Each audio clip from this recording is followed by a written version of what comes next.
40 سال کے بعد جب رسالت پر مبعوث ہوئے، حکم ہوا اب اعلان رسالت کرو، اس کے بعد معراج نصیب ہوئی. یہ اول محمد تھا، اور جو آخری محمد تھا وہ پیدا ہوتے ہی اس کو معراج کی منزل پر لے جایا گیا. ایک درود پڑھیے محمد وآل محمد.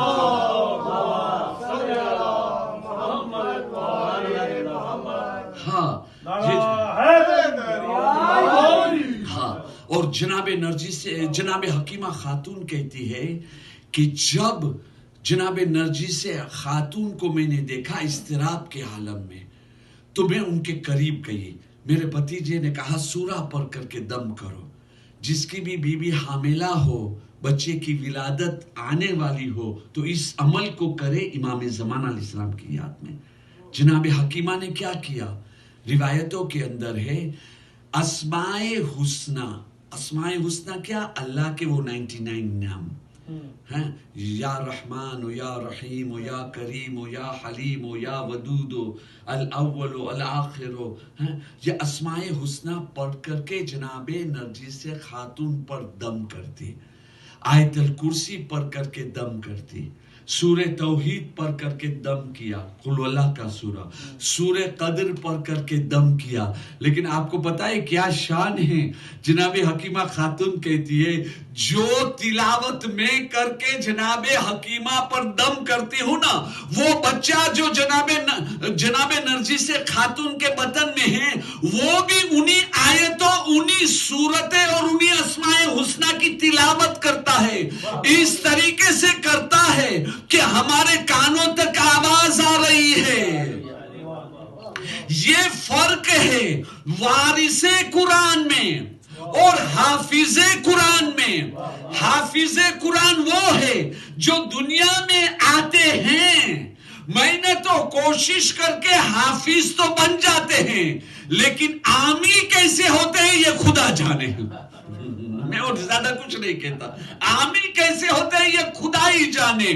اور وارث قرآن وہ ہوتا ہے دنیا میں بعد میں آتا ہے، تلاوت پہلے کرتا ہے. وہ گویا امام زمانہ علیہ السلام نے پیدا ہوتے ہی یہ اعلان کرا دیا کہ پہلے میں ہوں آخر محمد، میری برابری کا تو تم لے آؤ کوئی. جب میری برابری کو نہ ملے تو پھر جو اول محمد ہے اس کی برابری کیسے کر دی اور کہہ دیا یہ تو ہمارے بڑے بھائی ہیں. ایک درود پڑھیے محمد وآل محمد.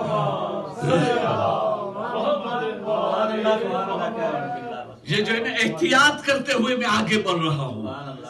بس ولادت کے سلسلے میں جو ہے نا آج یہیں پر میں چھوڑوں. کچھ اہم باتیں ہیں امام علیہ السلام کے سلسلے میں. کہ ایک بات، امام علیہ السلام 255 میں ان کی ولادت ہوتی ہے، 260 میں ہمارے 11 امام علیہ السلام کی شہادت ہوتی ہے، 5 سال اپنے والد بزرگوار کے ساتھ. لیکن وہاں بھی پبلک کی نظر میں نہیں آئے ہیں، وہاں بھی پبلک سے چھپ کر کے رہتے تھے. پہلی مرتبہ پبلک میں آئے جب امام حسن عسکری علیہ السلام کی نماز جنازہ پڑھانا تھا. اور اس کے بعد ایک مدت تک ایک زمانہ آیا غیبت صغرا کا. غیبت صغرا میں خاص لوگ امام علیہ السلام کے ساتھ ملاقات کر سکتے تھے. سرداب مقدس میں جاتے، جو نائب خاص تھے ان سے ملاقات ہوتی اور وہ امام زمانہ علیہ السلام کے ساتھ ملا دیتے. لیکن ایک وقت وہ آیا حکم خدا سے کہ اب غیبت کبریٰ کا زمانہ. تو اب جب غیبت کبریٰ کا زمانہ آیا تو اب نائبین خاص کا وقت بھی ختم ہو گیا. اب نائبین عام کا زمانہ، جس کے بارے میں امام علیہ السلام نے خصوصیت بتائی ہے. جن مراجع کرام میں یہ خصوصیت ہو تم ان کی طرف رجوع کرو، ان کی تقلید کرو. ان کی عزت کی تو میری عزت کی، ان کی بے عزتی کی ہے تو میری بے عزتی کی ہے. اور ایک بات میں کہہ دوں بس اتنا کہ ایک چیز یاد رکھیے گا، امام غائب نہیں ہیں، ہم غائب ہیں. امام کہاں غائب ہے؟ امام غائب نہیں ہوئے ہیں، ہم غائب ہوئے ہیں. کیسے ہم غائب ہوئے ہیں میرے بھائی؟ سنیے، ہم امام سے ایسے غائب ہو گئے ہیں کہ ہماری آنکھیں اس قابل نہیں رہی کہ امام کی زیارت کر سکے، ہمارے کان اس قابل نہیں کہ ان کے مقدس آواز کو ہم سن سکے، ہمارا وجود پورا گناہوں میں اس طریقے سے ہم نے ڈبو دیا ہے کہ ہم اس قابل نہیں کہ امام کے سامنے کھڑے ہو کر کے ان سے بات چیت کر سکیں۔ کتنی افسوس کی بات ہے، دنیا کی کوئی نعمت ہمیں نہیں ملتی تو ہم بڑے فریاد کرتے ہیں، یا اللہ تیری رحمت کا واسطہ، بی بی فاطمہ کی پسلی ٹوٹی ہوئی پسلیوں کا واسطہ، علی کے زخمی سر کا واسطہ۔ بھائی کس لیے یہ سارے واسطے دے رہے ہو؟